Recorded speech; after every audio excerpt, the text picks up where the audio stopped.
Young millionaire denies preferred seat to an elderly woman. The next day he panics upon seeing the same woman in his boss's office. The gleaming towers of London's financial district pierce through the morning fog like steel giants reaching for the clouds. James Bennet stood in his penthouse apartment, adjusting his Savile Row suit with practiced precision while glancing at his Rolex. At 32, he had everything money could buy, almost everything. His reflection in the floor-to-ceiling windows showed a man who commanded respect, sharp features, perfectly styled dark hair, and eyes that could intimidate even the most seasoned venture capitalists. His tech company, Innovate Next, had just secured another round of funding, pushing its valuation past $500 million. Yet something was missing, a void he couldn't quite name, let alone fill. "Not today," James muttered, as his Tesla refused to start. He jabbed the start button repeatedly, but the sophisticated electric vehicle remained stubbornly silent. A quick call to his assistant confirmed his worst fear. No replacement vehicle was immediately available. All car services were experiencing unusually long wait times due to a major tech conference in the city. The board meeting was in 45 minutes. Missing it wasn't an option, not with potential investors flying in from Silicon Valley. For the first time in years, James Bennet would have to take public transportation. The thought made him grimace. The bus stop was an alien territory to him. He stood out among the morning commuters in his bespoke suit, like a peacock among pigeons. When the red double-decker bus finally arrived, he boarded it with visible distaste, tapping his credit card with the same enthusiasm one might show when paying a parking ticket. The bus was crowded, but not unbearably so. James found a seat near the middle and immediately pulled out his phone, creating a barrier between himself and the common folk around him. He was reviewing quarterly projections when the bus stopped again and several more passengers boarded. Among them was an elderly lady, perhaps in her mid-70s, carrying two heavy-looking shopping bags. She had an air of dignity about her, silver hair neatly styled, wearing a well-maintained tweed suit that spoke of better days. Her eyes, sharp and alert, scanned the bus for an available seat. Finding none, she stood near James, her arms straining with the weight of her bags. "Excuse me, young man," she said, her voice gentle but clear. "Would you mind offering your seat? These bags are rather heavy." James glanced up briefly from his phone, taking in her appearance with a dismissive look. "I'm sure another seat will free up soon," he replied curtly, returning his attention to his screen. He had more important things to worry about than someone else's comfort. The elderly lady's expression didn't change, but something flickered in her eyes. Not anger or disappointment, but something more complex, like someone confirming a long-held suspicion. She remained standing, swaying slightly with the motion of the bus, her bags growing heavier with each passing minute. A young woman several seats ahead eventually noticed and immediately offered her seat. "Please take mine," she said, already standing. The elderly lady thanked her warmly, with a dignity that made James feel a slight twinge of something. He pushed the feeling aside, focusing instead on an urgent email from his development team. The rest of the journey passed in a blur of emails and phone notifications. James barely noticed when the elderly lady got off the bus, though she paused briefly beside his seat. "Thank you for the lesson, young Mr. Bennet," she said softly, before making her way to the exit. It took several seconds for her words to register. When they did, James looked up sharply, but she was already gone. How did she know his name? He hadn't worn his company ID badge, and while he'd been featured in some business publications, he wasn't exactly a household name. The question nagged at him throughout his board meeting, despite the successful pitch to the investors. It followed him back to his office, where his assistant Emma was waiting with an unusual expression on her face. "Mr. Bennet, there's something you need to see," she said, holding out a cream-colored envelope. "This was delivered by courier just after you left for the meeting. It's from Blackwood and Associates regarding your grandmother's estate." James frowned. His grandmother, Eleanor Bennet, had passed away 5 years ago, leaving behind a modest inheritance that had been settled long ago. Or so he'd thought. He took the envelope, noting the weight of the expensive paper and the elegant letterhead. As he began to read the contents, his face paled slightly. The letter referenced a previously unknown amendment to his grandmother's will, one that could change everything. And there at the bottom of the page was a name that made his blood run cold. Margaret Blackwood, executor. The same penetrating eyes that had looked at him on the bus that morning now stared back at him from a small professional photograph attached to the letter. The elderly lady with the shopping bags wasn't just any pensioner looking for a seat. She was the key to an inheritance that made his company's valuation look like pocket change, and he had just failed what was apparently his first test. The offices of Blackwood and Associates occupied the entire top floor of a Victorian building in Mayfair. James sat in a leather armchair that probably cost more than most people's monthly salary. Yet for the first time in years, he felt distinctly uncomfortable. Margaret Blackwood sat across from him behind an imposing mahogany desk, reviewing documents with the same penetrating gaze she'd given him on the bus. "I suppose you're wondering about the rather theatrical nature of our first meeting, Mr. Bennet," Margaret said, finally looking up. Her voice carried the same gentle authority it had on the bus, but now there was an added layer of professional gravity. "Your grandmother, Eleanor, was very specific about how this should unfold." James shifted in his chair. "Mrs. Blackwood, I mean no disrespect, but I fail to see how a chance encounter on public transport has any bearing on my grandmother's estate. The will was settled years ago." "Was it?" Margaret raised an eyebrow. "What you received 5 years ago was indeed part of your inheritance, but it was merely a fraction of your grandmother's true estate. Eleanor Bennet was a far more complex woman than most people knew, including her own family." She pulled out a thick folder bound in blue leather. "Your grandmother made her first million in 1975 when she quietly invested in a small technology company. She continued making similar investments over the decades, building a fortune that she kept separate from her public life. The reason? She wanted to ensure it would serve a greater purpose." James leaned forward, his mind racing.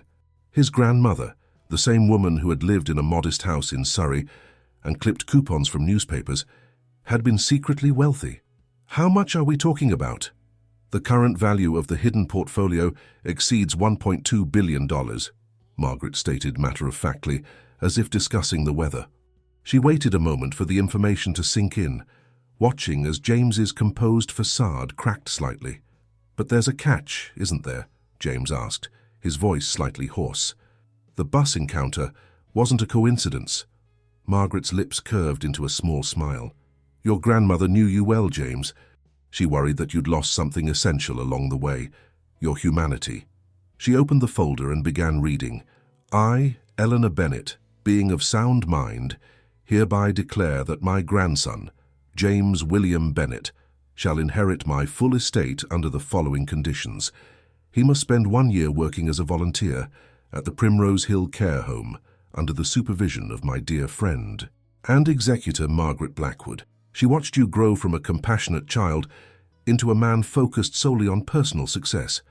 During this time, he must demonstrate genuine personal growth and development of empathy." James felt his throat tighten. "A year? In a nursing home? That's impossible. I run a company. I have responsibilities, investors." "Your company has a capable board and management team," Margaret interrupted. Eleanor made sure to time this revelation for when Innovate Next would be stable enough to function without your daily presence. "You'll need to maintain only essential oversight, spending a minimum of 20 hours per week at the care home."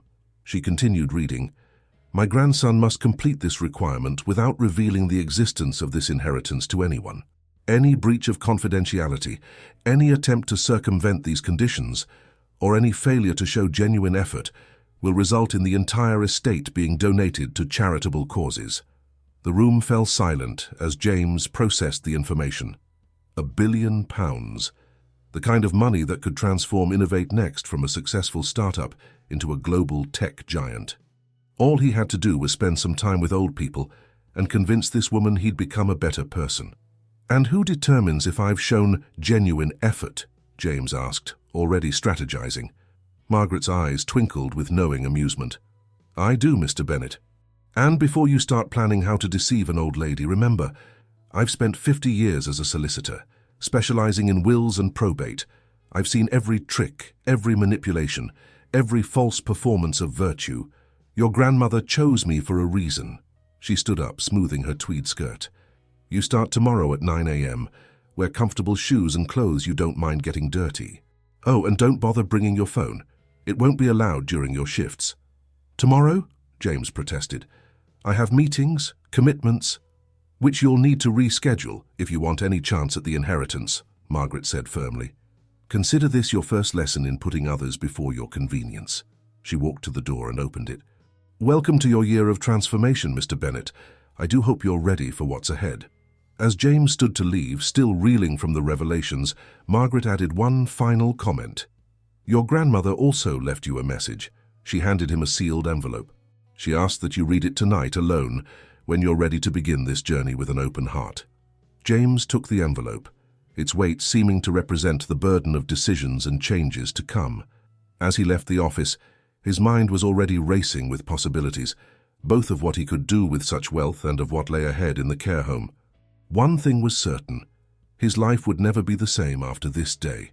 James spent the night staring at his grandmother's unopened letter, a glass of 18-year-old Macallan untouched beside it. The elegant cream envelope seemed to mock him from its position on his modernist coffee table, so out of place among the sleek minimalist decor of his penthouse. Finally, at 3 a.m., he broke the seal. My dearest James, the letter began in his grandmother's familiar flowing script. If you're reading this, then you've already met Margaret and learned about the choice before you. But it's not really about the money, dear boy. It never was. It's about the person I know you can be, the one I glimpsed every time you visited me as a child, before the world convinced you that success only meant profit margins and market share. Remember when you were 10, and you spent every Saturday afternoon reading to Mr. Peterson next door because his eyesight was failing. That's the James I'm trying to reach. He's still in there beneath all those expensive suits and boardroom strategies. The money isn't a bribe for good behavior. It's a tool to help you build something meaningful once you remember who you really are. Love, Grandma Eleanor.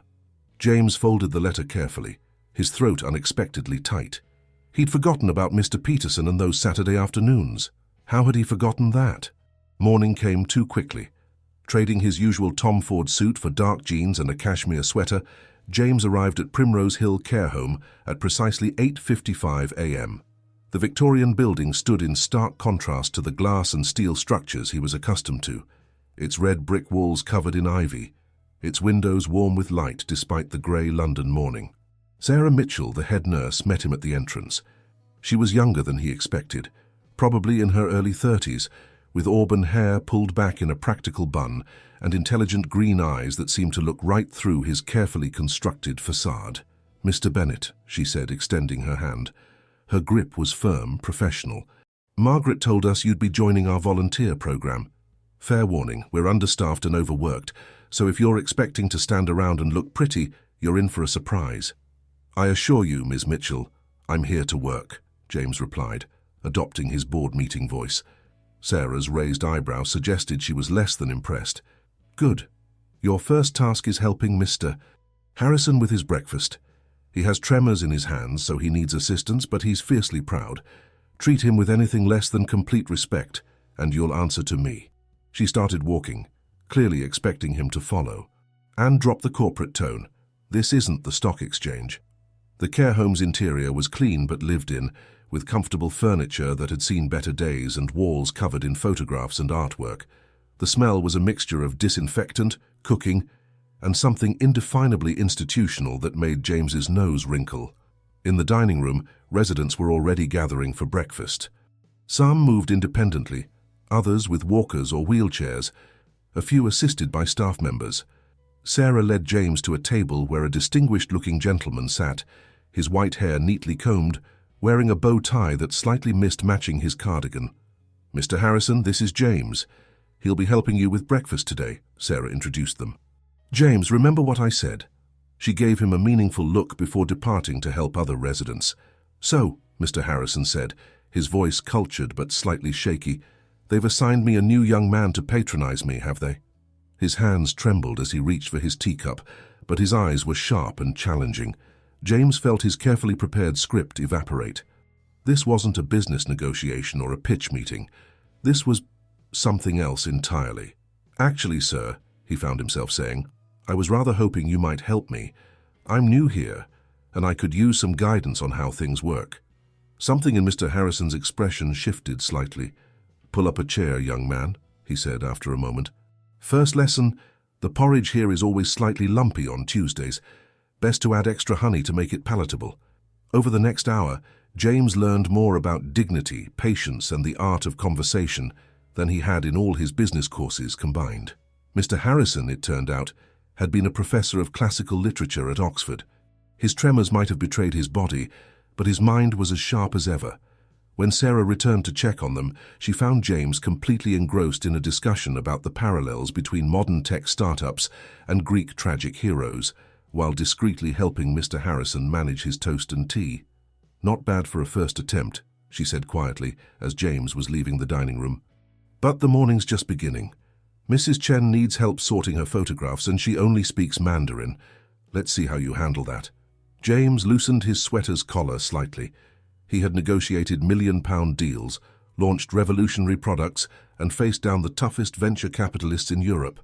Yet somehow this felt like the most challenging day of his career, and it wasn't even 10 a.m. As he followed Sarah to Mrs. Chen's room, he caught a glimpse of Margaret watching from her office, a small smile playing on her lips. She gave him a slight nod before returning to her paperwork, leaving James with the distinct impression that his real education was only just beginning.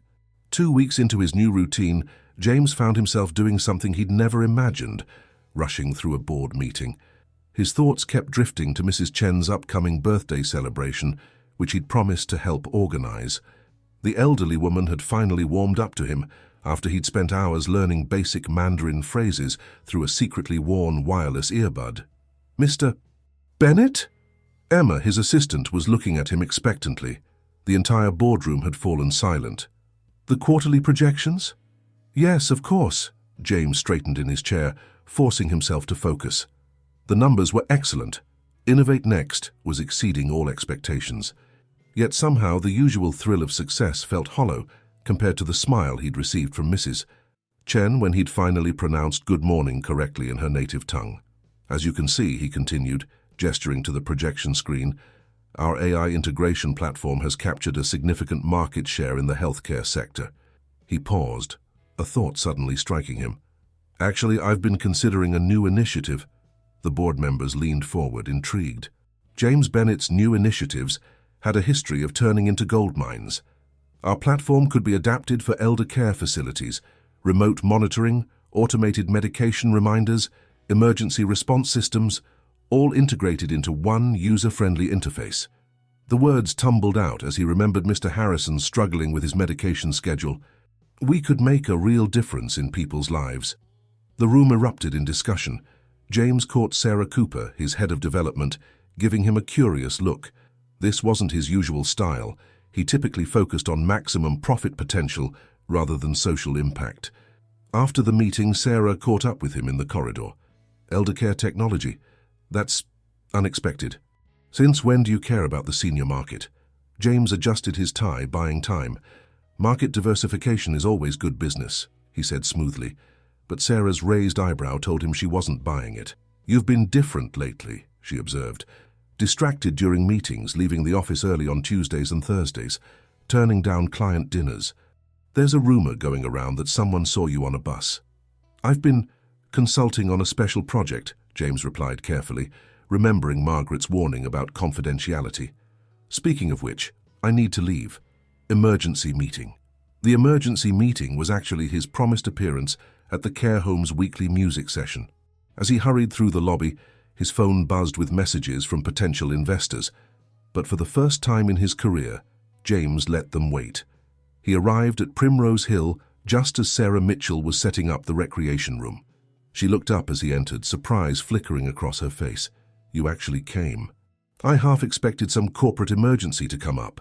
"I said I would be here," James replied, slightly offended. "I always keep my commitments." Sarah's expression softened. "Yes, you've been surprising us all lately. Mrs. Chen hasn't stopped talking about her handsome Mandarin student." She handed him a stack of song sheets. "Hope you can sing better than you speak Mandarin."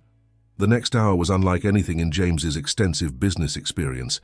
He found himself singing old Beatles songs with a room full of elderly residents, watching faces light up as memories returned with the music. Mr. Harrison, despite his tremors, conducted the group with surprising vigor, using his walking stick as a baton. "For you have a terrible voice," Sarah told him afterward, but she was smiling. But Mr. Peterson said it reminded him of how his son used to sing. He hasn't talked about his family in months. James felt something warm unfurl in his chest, a sensation that had nothing to do with quarterly reports or stock options. He was about to respond when his phone vibrated again. A message from his biggest potential investor. Urgent meeting request, must discuss elder care initiative immediately. I have to go, he said reluctantly. Corporate emergency. Sarah's smile faded slightly. Of course, back to your real world. This is real too, James found himself saying.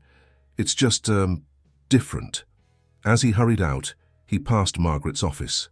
She was on the phone but caught his eye and gave him that same knowing smile she'd worn since their first meeting. James had the unsettling feeling that everything, his rushed exit, his conflict over the two worlds he was straddling, even his conversation with Sarah, was part of some larger plan. Later that evening, in yet another corporate dinner at a Michelin-starred restaurant, James found his thoughts wandering to the care home's simple dining room. He'd learned that Mr. Harrison had been a food critic in his younger days, and suddenly, James wanted to hear his opinion on this overpriced fusion cuisine. James? His dinner companion, a Silicon Valley venture capitalist, was waiting for a response about the Asian market expansion. Actually, James said, making a decision, before we discuss Asia, I'd like to tell you about an exciting opportunity in elder care technology. I think it could revolutionize the industry. For the first time in his career, James Bennett was selling something he truly believed in, and somehow, that made all the difference.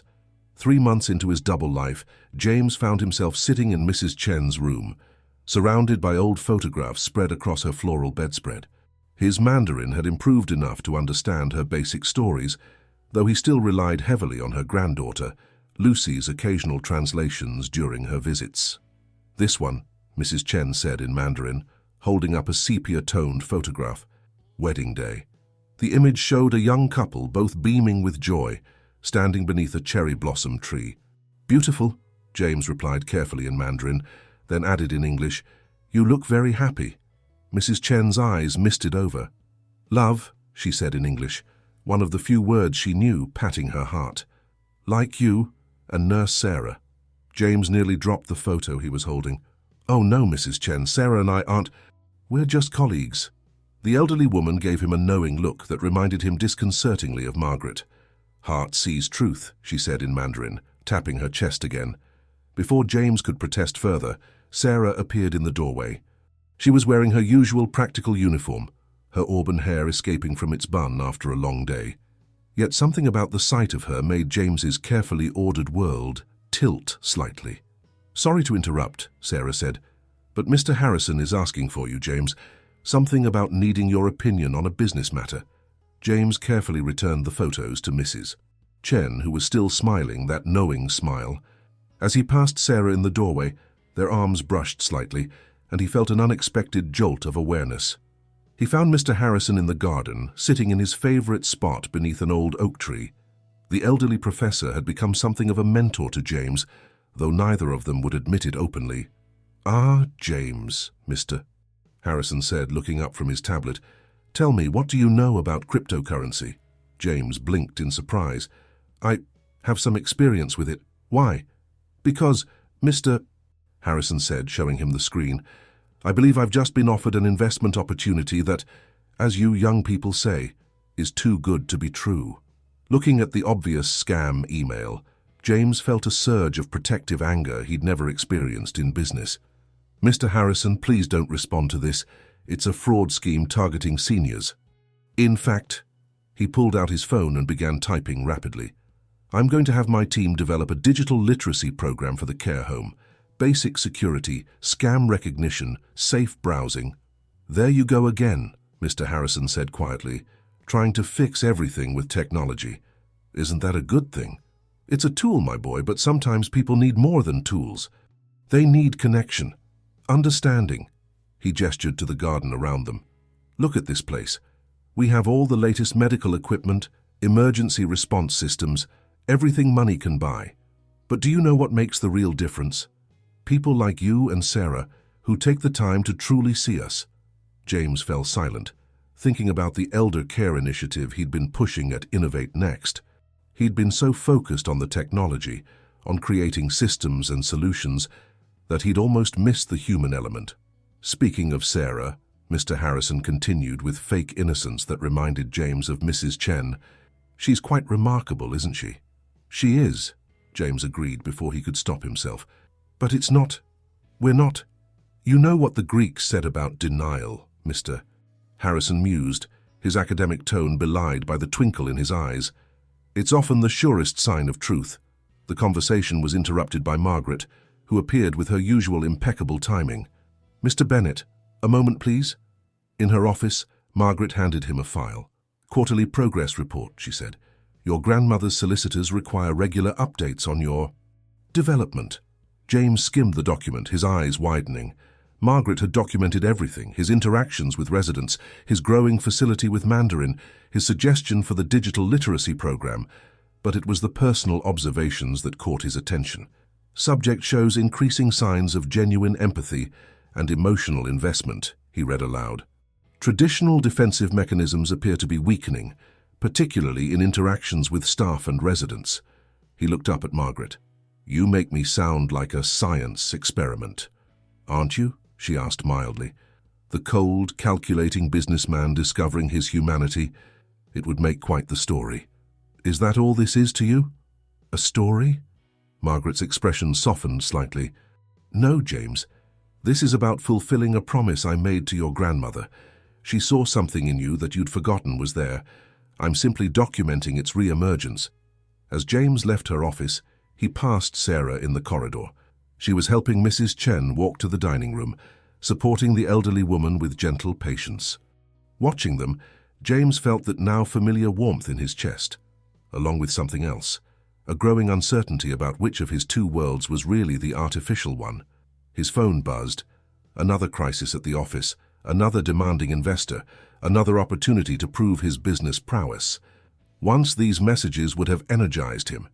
Now, looking at Sarah's gentle interaction with Mrs. Chen, he wondered if he'd spent his entire career chasing the wrong kind of success.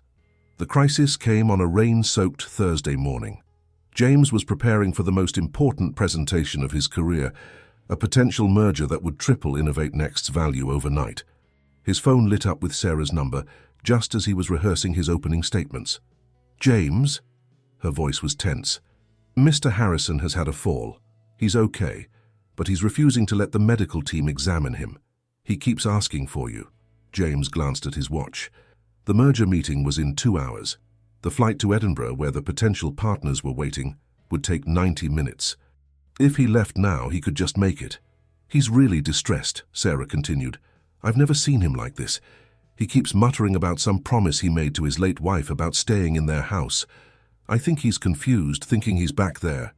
The presentation materials on James's desk suddenly seemed very far away. He thought of Mr.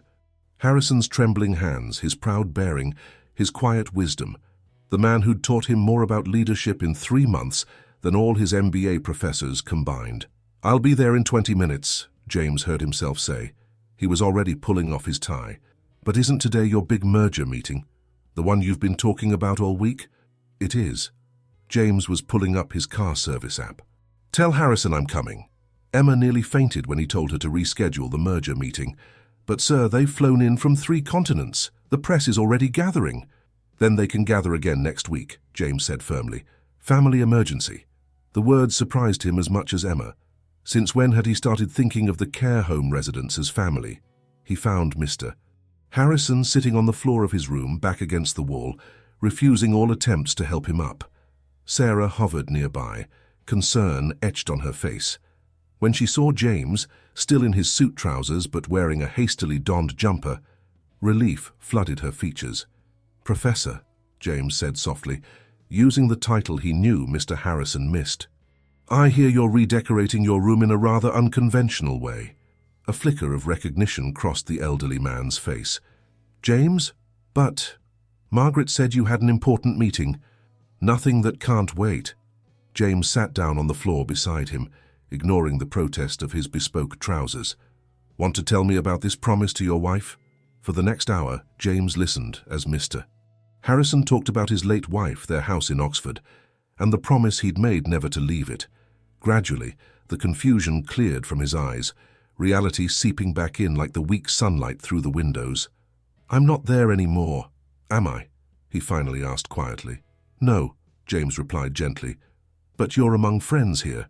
The medical team finally got to examine Mr. Harrison, finding nothing more serious than some bruising. As they helped him into bed, he caught James's sleeve. "You missed your meeting," he said. "The one you've been nervous about all week. There'll be other meetings." "There was a time you wouldn't have believed those words could come out of your mouth." Mr. Harrison smiled weakly. "Eleanor would be proud." James felt his throat tighten. "So you knew my grandmother?" "We all did, dear boy," Sarah said from the doorway. "She volunteered here for years. That's how she met Margaret." The revelation hit James like a physical blow. His grandmother hadn't just chosen this place at random. It had been part of her life, these people, her friends. How had he never known? Later, in the staff room, Sarah handed him a cup of tea. "That was a billion-pound meeting you missed today."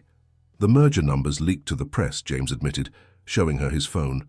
The business news was already speculating about his absence. "Stocks down 15%. "I'm sorry," she said, but James shook his head. "I'm not. For the first time in my life, I made a choice that wasn't about money or success or power. And it felt," he searched for the right word, "real," Sarah suggested. "Real," he agreed. Their eyes met over their teacups, and that now familiar warmth spread through his chest. The moment was interrupted by Margaret clearing her throat from the doorway. "Mr. Bennett, a word?" In her office, she handed him another document. James expected another progress report, but instead found a newspaper clipping from 1985. In the photograph, a younger Margaret stood beside his grandmother, both wearing volunteer badges, surrounded by smiling elderly residents. "She believed that real wealth wasn't in bank accounts or stock portfolios," Margaret said softly. "It was in the connections we make, the lives we touch. Today you proved her right." As James left the care home that evening, his phone was still buzzing with crisis calls from his office, but for the first time since this journey began, he felt truly wealthy. He had chosen humanity over business, connection over success, and somehow, paradoxically, felt more successful than ever. The business press was ruthless. "Tech Wunderkind loses edge?" screamed one headline. "Innovate next CEO ghosts billion-pound deal," declared another. James scrolled through the articles on his tablet while sitting in Primrose Hill's garden, the morning sun warming his face as he considered how differently these words affected him now. 6 months ago, such headlines would have devastated him. Now, watching Mrs. Chen teaching Tai Chi to a group of residents, with Sarah attempting to follow along, endearingly uncoordinated, he found himself smiling. "Your shareholders won't be smiling like that," said a familiar voice. Margaret settled onto the bench beside him, her tweed suit impeccable as always. "The merger partners have rescheduled for next week. Third time's the charm." "Actually," James said, closing his tablet, "I'm going to propose something different to them." He pulled out a leather portfolio. "Take a look at this." Margaret adjusted her reading glasses, examining the documents inside. Her eyebrows rose steadily as she read. "An entire division dedicated to elder care technology, with profits channeled into care home support programs. Innovate Next has the resources to make a real difference," James explained. "We've been focusing on corporate clients, but there's so much need in places like this. Mr. Harrison's fall made me realize we could develop better alert systems, more intuitive communication tools, support networks for staff, and the merger partners will accept this radical change in direction." "They might not," James admitted. "But I've learned something from Mr. Harrison about standing up for what you believe in. Besides," he grinned, "they need our AI technology more than we need their money." Sarah had finished her Tai Chi attempt and was walking toward them, her cheeks flushed from exercise. "I think I just insulted 3 different Chinese deities with my form," she laughed, dropping onto the bench beside James. He felt the now familiar flutter in his chest at her proximity. "Mrs. Chen says you show great promise," he teased. "In about 40 years. "Speaking of promise," Margaret interjected, "have you read your grandmother's journal yet, James?" He blinked in surprise. "What journal?" Margaret reached into her ever-present briefcase and pulled out a worn, leather-bound book. "Eleanor left instructions for this to be given to you when I felt you were ready. After yesterday's choice, I think it's time." Sarah squeezed James's arm gently. "I'll give you some privacy." As she left, her hand lingered on his shoulder for a moment, sending warmth through his entire body. The journal's pages were filled with his grandmother's elegant handwriting. James began reading, his heart tightening at the familiar script. "My dearest James, if you're reading this, you've begun to understand what I've always known, that true success isn't measured in pounds or stock prices, but in the lives we touch and the changes we inspire. I built my fortune quietly, watching as technology transformed the world. But I also saw how progress often left behind those who needed it most. The elderly, the vulnerable, the forgotten ones society tucks away in homes and institutions. You have your father's business acumen and your mother's intelligence, but you also have something uniquely yours, a capacity for empathy that you've buried beneath years of corporate armor. So I'm leaving you my fortune not because you need more money, but because I believe you'll use it to bridge the gap between your two worlds. The residents at Primrose Hill taught me that wisdom doesn't expire with age, and that every life has value beyond its productive years. They became my family when I felt most alone, after your grandfather's passing. Now I hope they're helping you remember who you really are." James looked up, his vision blurry. "She volunteered here for 20 years, Margaret said softly, "every Tuesday and Thursday, just like you've been doing. She believed that regular exposure to love and wisdom was the best investment anyone could make." Through the garden window, James could see daily life continuing in the care home. Mr. Harrison was teaching chess to a young volunteer. Mrs. Chen had moved on to demonstrating proper tea ceremony techniques. Each resident carried stories, wisdom, and value that his previous self would have overlooked entirely. His phone buzzed. Another crisis at the office. But as James stood to leave, he felt different. The weight of his grandmother's journal in his hands felt like both a burden and a gift. He had inherited not just her fortune, but her vision of what that fortune could mean. "The board meeting is in 2 hours," he told Margaret, "but I'll be back for Mr. Harrison's poetry reading this evening." "He's choosing Wordsworth today," Margaret said with a smile. Something about emotion recollected in tranquility. As James walked to his car, he realized that for the first time in his adult life, he was exactly where he needed to be, caught between two worlds, but finally understanding how to bridge them. The Innovate Next boardroom fell silent as James concluded his presentation. Gone was his usual talk of market dominance and profit maximization. Instead, he'd spent the last hour outlining his vision for a revolutionary elder care technology division, complete with profit-sharing arrangements with care homes across the country. "Let me get this straight." Richard Blackwood, his longest-serving board member, leaned forward. "You want to divert 30% of our R&D budget to developing technology for old people's homes?" "Care communities," James corrected firmly, thinking of Mr. Harrison's dignity. "And yes, the elderly care market is dramatically underserved. We have the technology to make a real difference. But the profit margins," another board member began. "Will be substantial," James interrupted. "We're not talking about charity. We're talking about creating sustainable, ethical technology that improves lives while generating steady returns. The merger would have given us a quick profit spike, yes. But this?" He gestured to the projection showing his planned integration of AI and elder care. "This could redefine an entire sector." Sarah Cooper, his head of development, had been unusually quiet throughout the presentation. Now she stood, commanding attention. "I've reviewed the technical specifications," she said. "The adaptive AI systems Mr. Bennett is proposing could revolutionize personal care, and not just for the elderly. The applications for healthcare in general are enormous." One by one, other allies emerged. The marketing director saw potential for powerful brand storytelling. The CFO, typically conservative, admitted the long-term revenue projections were solid. Even Richard Blackwood began nodding thoughtfully. "There's something else," James said, pulling out his grandmother's journal. "I'd like to read you something." He shared Eleanor Bennett's vision of technology serving humanity, not just shareholders. As he read, he noticed several board members dabbing at their eyes, no doubt thinking of their own elderly relatives.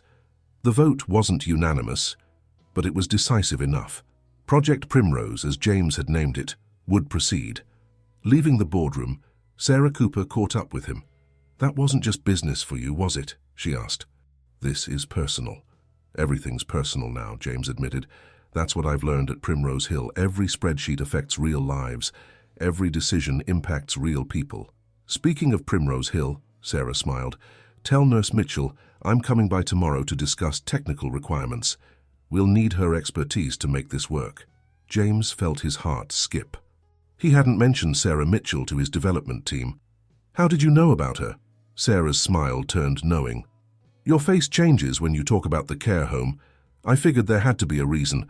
A friend in HR mentioned you've been asking about healthcare technology experts. It wasn't hard to connect the dots. Before James could respond, his phone buzzed. A message from Margaret. Emergency at Primrose Hill. Mrs. Chen's granddaughter Lucy had an accident. She's asking for you. 20 minutes later, James rushed into Mrs. Chen's room to find the elderly woman in tears. Sarah Mitchell was trying to comfort her, but the language barrier was making it difficult. Lucy, he asked in Mandarin, his lessons finally paying off. What happened? Mrs. Chen explained through tears that Lucy had broken her leg and couldn't come visit for several weeks. In her generation, family visits were sacred obligations. The thought of not seeing her granddaughter was devastating. James looked at Sarah, then back at Mrs. Chen. An idea formed, one that merged his two worlds perfectly. Mrs. Chen, he said in careful Mandarin, how would you like to see Lucy right now? He pulled out his tablet and opened a prototype of Innovate Next's new communication software. Within minutes, he had it configured for Mandarin interface and connected to Lucy's phone. The young woman's face appeared on the screen, her hospital room visible in the background. Mrs. Chen gasped as her granddaughter's image appeared, so clear it was almost like being in the same room. James showed her how to use the simple touch controls designed specifically for elderly users. Nai Nai, Lucy exclaimed, using the Mandarin term for grandmother. What followed was a rapid conversation that James could only partially follow, but Mrs. Chen's joy needed no translation. Sarah watched the interaction with growing amazement. This is what you're developing at Innovate Next? This is just the beginning, James replied softly, not wanting to interrupt the family reunion. Imagine this technology in every room, connecting residents with family members who can't visit regularly. Add in health monitoring, emergency response systems, cognitive engagement programs. You're really doing it, Sarah said wonderingly. You're bridging your two worlds. Their eyes met over Mrs. Chen's happy tears. The moment stretched, full of unspoken possibilities. Thank you, Sarah said finally, for seeing what these people need, for caring enough to do something about it. I had good teachers, James replied, thinking of his grandmother's words about emotion recollected in tranquility. Right now, watching Sarah's proud smile, he was feeling quite a lot of emotion and very little tranquility. As they left Mrs. Chen chatting happily with her granddaughter, Sarah touched his arm. Some of us are having dinner after shifts tonight. Nothing fancy, just pizza and conversation. Would you like to join us? 6 months ago, James wouldn't have been caught dead eating pizza with care home staff. Now he couldn't think of anywhere he'd rather be. I'd love to, he said, and meant it with all his heart. The Little Venice Pizzeria was about as far from James's usual Michelin-starred haunts as possible. The red and white checkered tablecloths had seen better days, the ceiling fan squeaked, and the menu was a laminated sheet with coffee stains. Yet somehow, squeezed into a booth with Sarah and 3 other Primrose Hill staff members, James felt more comfortable than he had at any power lunch. So then, Lisa, one of the junior nurses, was saying between bites of margarita, Mrs. Chen starts doing Tai Chi in the middle of bingo night. Half the residents joined in, and Mr. Harrison declared it the most culturally enlightened bingo session in British history. The table erupted in laughter, and James found himself joining in, remembering Mr. Harrison's theatrical bow to Mrs. Chen afterward. These people shared a wealth of stories about the residents, each tale revealing new layers to people he thought he was getting to know. James actually got Mrs. Chen video chatting with her granddaughter today, Sarah mentioned, and James felt warmth spread through his chest at the pride in her voice. The prototype system his company's developing, it's amazing. That's right, you're some big shot tech CEO, Lisa remembered, though you wouldn't know it from the way you helped clean up after Mr. Peterson's art therapy session yesterday. Paint in cashmere is a new fashion statement, James deadpanned, and the table laughed again. Sarah's knee brushed against his under the table, and neither of them moved away. The contact sent a pleasant buzz through his entire body. Speaking of fashion statements, Tom, one of the physical therapists, pulled out his phone. "Have you seen this?" He showed them a news article. "Tech billionaire's secret double life, Innovate Next CEO James Bennett volunteers at care home." There was a grainy photo of James helping Mr. Harrison in the garden. James felt his stomach drop. The confidentiality clause in his grandmother's will, had he just violated it? "There's more," Tom scrolled down. "Apparently, your new elder care initiative is causing waves. Several major tech blogs are calling it revolutionary and humanizing technology. Your company's stock is up 12% since the announcement." "That's not why I'm doing it," James said quickly, looking at Sarah. "We know," she said softly, her knee pressing more firmly against his. "We've seen you with the residents. This isn't about business for you anymore." The warmth in her eyes made him want to tell her everything, about his grandmother's will, the inheritance, the real reason he'd first come to Primrose Hill. But Margaret's warning about confidentiality held him back. Besides, would Sarah look at him the same way if she knew he'd initially been motivated by money? His phone buzzed. "Margaret, my office first thing tomorrow. We need to discuss the press coverage." "Everything okay?" Sarah asked, noticing his frown. "Just business stuff," he said, pushing away his worry. Right now, he wanted to focus on this moment, the warm pizzeria, the easy laughter, the way Sarah's eyes crinkled when she smiled. The conversation flowed easily as the evening progressed. James learned about Lisa's dream of starting a music therapy program, Tom's ideas for improving physical therapy through virtual reality, and Sarah's background in both nursing and computer science, a combination that suddenly made her the perfect partner for Project Primrose. "I'd love your input on the technical specifications," he told her as they walked back to their cars later. The others had left, and the London night was cool and quiet around them. "Are you asking as the CEO of Innovate Next, or as the guy who learned Mandarin to help Mrs. Chen?" Sarah asked, stopping under a streetlight. "Both," James admitted. "The two aren't separate anymore. I'm not sure they ever really were." Sarah studied his face for a long moment. "You're different from what I expected," she said finally. "When Margaret told us some hotshot CEO would be volunteering, we all thought it would be a publicity stunt. But you actually care." "I learned from the best," James said, thinking of his grandmother. "The residents, they've taught me so much about what really matters, and you—" He hesitated, then took a breath. "You've shown me what real dedication looks like." They were standing very close now, the streetlight casting a soft glow around them. Sarah's hand brushed his, sending electricity through his fingers. "James," she said softly, "what are we doing?" Before he could answer, a car horn blared nearby, breaking the moment. Sarah stepped back slightly, and James felt the loss of her proximity like a physical ache. "I should go," she said. "Early shift tomorrow." "Sarah, wait." James caught her hand. "Have dinner with me. Properly, I mean. Just us."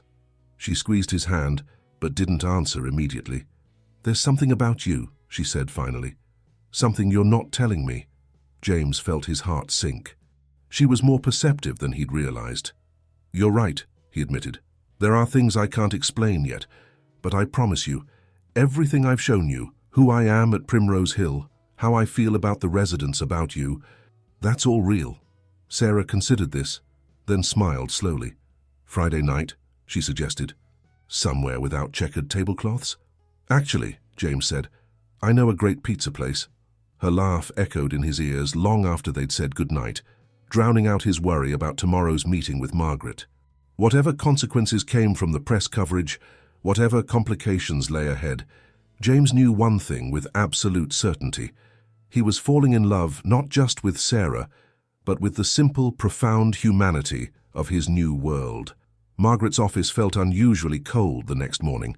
She sat behind her desk, a stack of newspapers spread before her, each featuring variations of the same story: James Bennett's surprising double life. "The confidentiality clause," Margaret began without preamble, "was quite specific. I didn't seek this publicity," James defended himself. "Someone must have recognized me." "That's not the point," Margaret interrupted, but her tone was more thoughtful than angry. "The question is, why are you really here now?" James blinked. "I don't understand." Margaret stood and walked to her window, looking out at the garden where residents were enjoying the morning sun. "When you first came here, it was for the inheritance. A simple transaction. Time exchanged for money. But yesterday you revealed your company's new direction to the world. You've tied your public identity to elder care irreversibly. Why? The question made James pause. The truth was, he hadn't thought about the inheritance in weeks. His daily decisions, missing the merger meeting, developing Project Primrose, even learning Mandarin, had nothing to do with his grandmother's fortune. Because it matters, he said finally. What we do here, who these people are, it matters. The inheritance was just the push I needed to see that. Margaret turned back to face him, and to his surprise, she was smiling. That's exactly what Eleanor said you'd say. She opened her desk drawer and pulled out another envelope. Your grandmother left instructions for various scenarios. This one is marked when he chooses truth over secrecy. James took the envelope with trembling hands and read, My dearest James, if you're reading this, you've done something I hoped you would. You've chosen to be honest about who you are and what you believe in, regardless of the consequences to your inheritance. That's worth more than all the money I could leave you. The confidentiality clause wasn't about secrecy. It was about intention. I needed to know you would change because you wanted to, not because you were playing to an audience. You're released from the clause. The inheritance is yours, to use as you see fit. But something tells me you've already found something more valuable than money. All my love, Grandma Eleanor. James looked up at Margaret, his vision blurring slightly. She knew, he said wonderingly. Somehow she knew I'd end up caring more about the mission than the money. Eleanor was always good at playing the long game, Margaret agreed, but there's something else we need to discuss. She paused meaningfully. Sarah Mitchell. James felt his face warm. That's complicated. Because you haven't told her the truth about why you came here? How did you— I'm old, not blind, Margaret said dryly. I see how you look at her. More importantly, I see how she's part of the reason you've changed. Before James could respond, there was a knock at the door. Sarah herself entered, looking concerned. Sorry to interrupt, but Mr. Harrison is asking for James. He's quite insistent. They found Mr. Harrison in the library, surrounded by newspaper clippings. Quite the media sensation, my boy, he said, eyes twinkling. Though they've rather missed the real story, haven't they? James felt Sarah's questioning look, but focused on Mr. Harrison. What do you mean? They're all writing about the wealthy CEO working in a care home. But the real story is about a man finding his heart. He glanced meaningfully between James and Sarah, though perhaps that's a story still being written. James? Sarah's voice was quiet but firm. What's going on? Looking at her in the morning light, James made a decision. The inheritance, his grandmother's plan, his own transformation. Sarah deserved to know everything. Can we talk? He asked. There's something I need to tell you. Margaret touched his arm as they left the library. Remember what your grandmother wrote about finding something more valuable than money. In the garden, under the old oak tree where he'd spent so many meaningful moments, James told Sarah everything. He watched her face carefully as he explained about the inheritance, his grandmother's conditions, his initial motivations for coming to Primrose Hill. When he finished, Sarah was quiet for a long moment. So none of this was real? She asked finally. It was all for money. That's how it started, James admitted. But somewhere along the way, between Mrs. Chen's Mandarin lessons and Mr. Harrison's wisdom, between watching you care for every resident like family and realizing what really matters in life, it became real. More real than anything in my life before. And us? Sarah's voice was barely a whisper. Was that part of the plan too? James reached for her hand, relief flooding through him when she didn't pull away. You were the most unexpected part of all this. The part that scared me the most to risk losing by telling the truth. Sarah looked at their joined hands, then up at his face. You know what the residents say about you. They say you remind them of your grandmother. Not the wealthy benefactor part, the part that truly sees them as people, not just patients. Is that a good thing? A small smile touched Sarah's lips. I think it might be the best thing. She squeezed his hand. But we have a lot to talk about. From his office window, Mr. Harrison watched them sitting together under the oak tree. Well, Eleanor, he said softly to the empty room, your grandson finally found his way home, though I suspect you knew he would all along. The World Innovation Summit in Geneva wasn't the kind of place one would expect to find a care home presentation stealing the show. Yet there was James Bennett, standing before a crowd of global technology leaders, not talking about profit margins or market share, but showing a video of Mrs.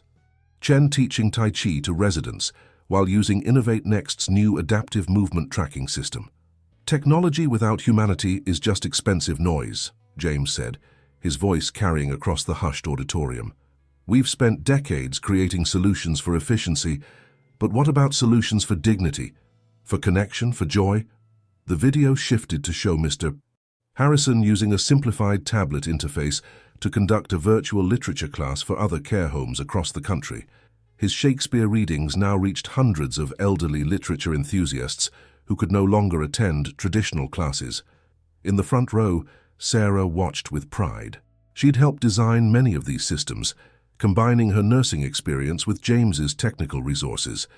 Their personal and professional partnerships had evolved naturally over the past few weeks, each strengthening the other.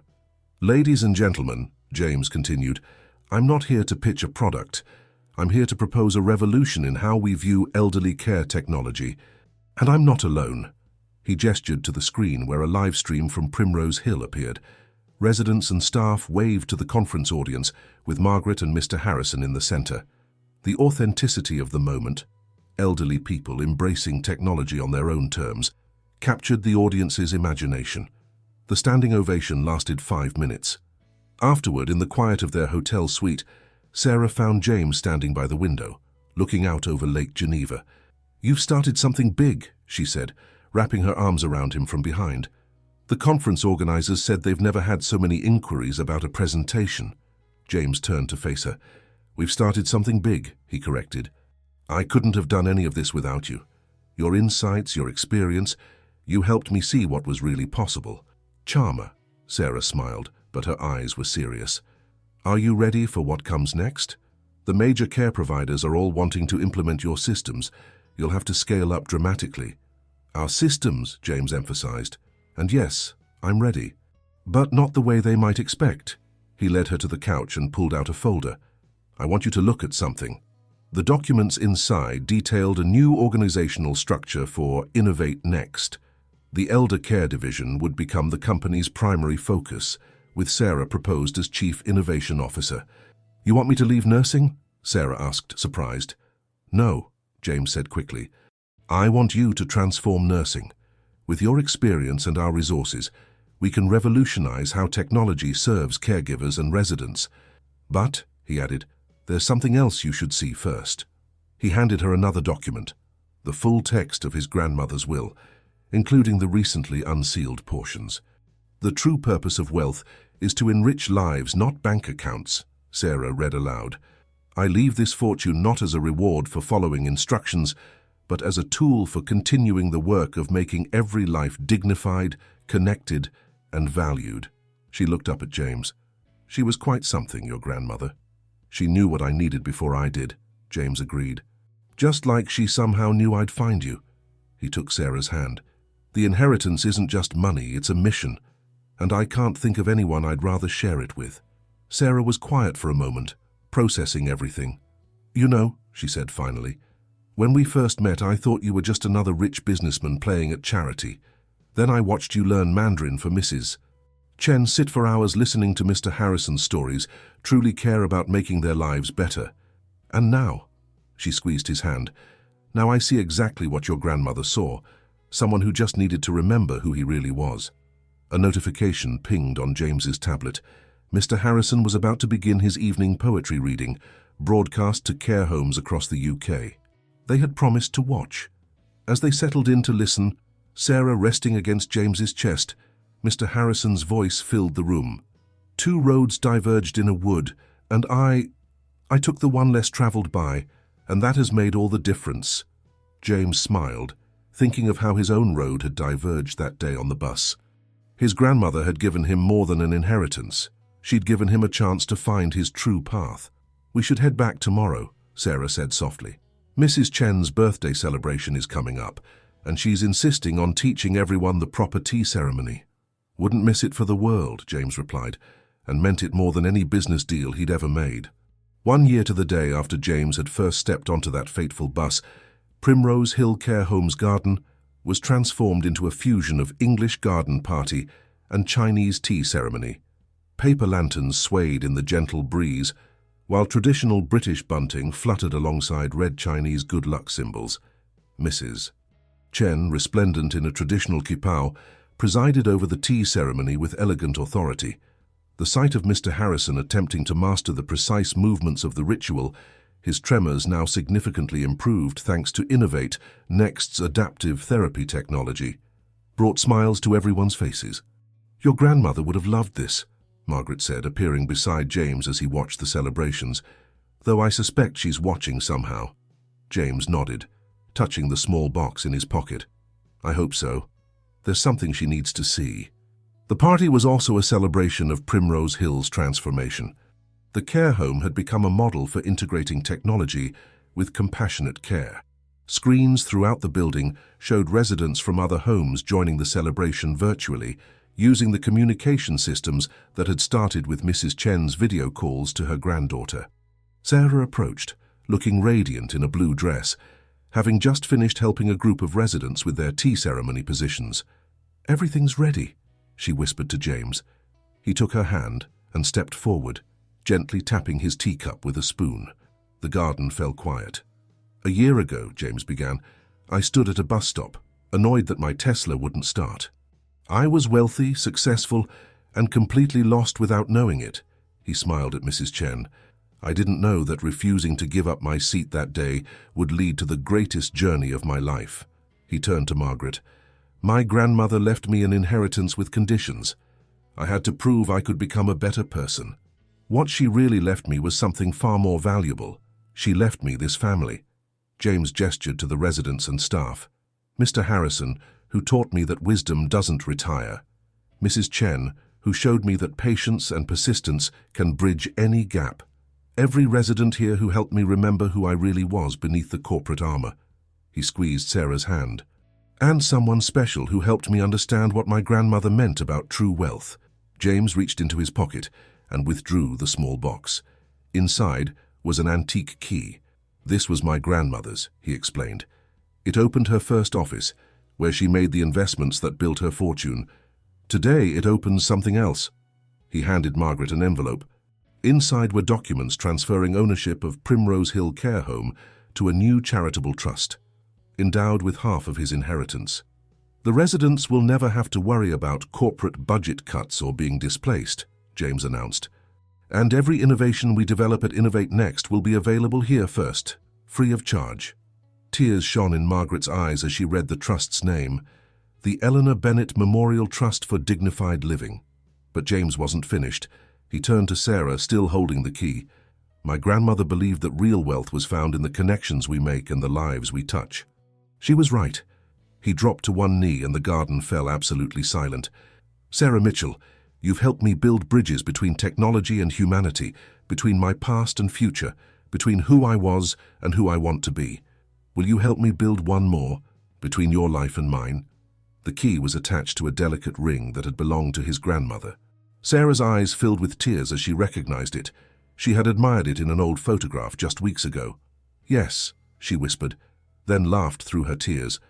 "Although Mrs. Chen called this months ago." The garden erupted in cheers. Mr. Harrison began reciting love sonnets. Through the screens, residents from other homes applauded. Mrs.